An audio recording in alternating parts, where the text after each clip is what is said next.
Michael Fassbender says, Dark Phoenix. This Game of Thrones stars movie, first of 2 parts.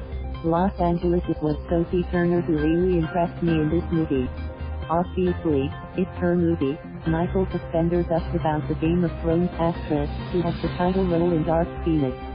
In the final X-Men film of the Foxx era, since Disney had bought the studio, Sophie, who made her mark as Sansa Stark in the just concluded Game of Thrones series, also makes an impact as Jean Grey/Phoenix. Sophie, character created by Stan Lee and Jack Kirby, who was born with telepathic and telekinetic powers, begins to harness these powers that transform her into a Dark Phoenix. The X-Men will have to decide if the life of a team member, Jean Grey, is worth more than the people living on Earth. Sophie stands up to the challenge of the title role, quite a feat considering the talented cast. Aside from Michael, there's James McAvoy, Professor Charles Xavier, Jessica Chastain, let's just say she's playing an alien character, Jennifer Lawrence, Raven/Mystique, and Nicholas Hoult, handsome boy/beast. Michael, looking jaunty in a white newsboy cap, white crew-neck sweater and dark jeans at the Mandarin Oriental Hyde Park in London, was cheerful, as usual. After enjoying a break from making one film after another, and always turning in a fine performance, the Irish-German actor is back again before the cameras. The Oscar and Golden Globe Awards nominee will star with Arnold Schwarzenegger in the action comedy, Kung Fury 2. He is also in talks to act opposite Peter Dinklage and Jamie Foxx in actor-director Mel Gibson's remake of Sam Peckinpah's 1969 classic, The Wild Bunch. Married to actress Alicia Vikander since 2017, Michael has been living in Lisbon, Portugal. Excerpts from our chat. It was Sophie Turner who really impressed me in this movie. Obviously, it's her movie. Her Jean Grey is the antagonist and the protagonist. Everybody orbits around her. I was impressed by how well prepared she was.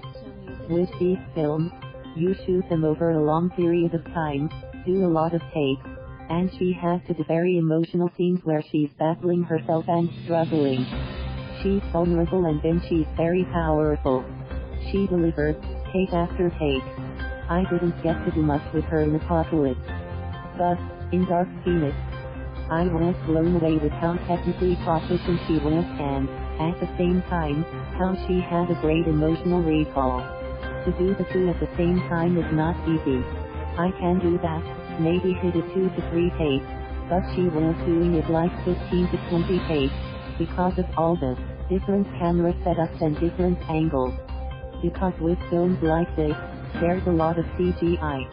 There's a lot of moving parts. So yes, she really impressed me. Oh yes, that's true, laugh. There it is, laugh. You get to see it in Erik Lehnsherr. I would rather leave that to what's on the screen. I feel like I'm a pretty light person, to be honest. I feel like I am in a very privileged position in life and I try and enjoy life to the fullest. So yes, there were times when I would get depressed or, like anybody, you have slumps and falls. But for the most part, I feel like I am a pretty light person. It's interesting that I have played a lot of dark characters. Maybe there's something in that. I don't know if a lot of comedians have a lot of dark personalities. Maybe it's the flip side. I've definitely done more physical stuff.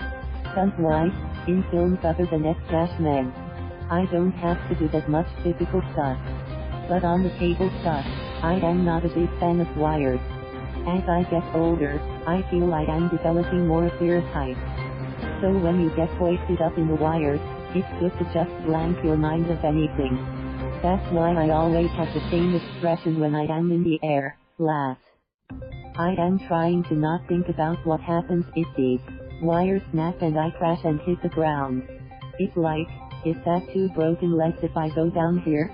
But obviously, you are working with the best people, and they are not going to drop you. The important thing for me in the helicopter scene was to show the power of Jean. So when she starts manipulating the helicopter, it's like she's holding a cup of tea. McAvoy is putting all his energy to counterbalance what she's doing, really showing what a force she is. Because at that point, Magneto is a pretty powerful mutant. And so that was just me trying to sell that. Yet, women in general have more stamina and higher pain thresholds. We know about their ability to give birth. But yes, Alicia is pretty formidable. Obviously, I can lift heavier weight, but the ferociousness in which she attacks exercise there's an act called the West, which used to be called the Bikini Body Act, which she introduced me to a few years ago, last. Now, I have a bikini body, last. I'm ready for the Bikini Beach. Conclusion tomorrow. Email, @yahoo.com. Follow him at //twitter.com/Mikhail Druzin. Thank you for watching. Please subscribe.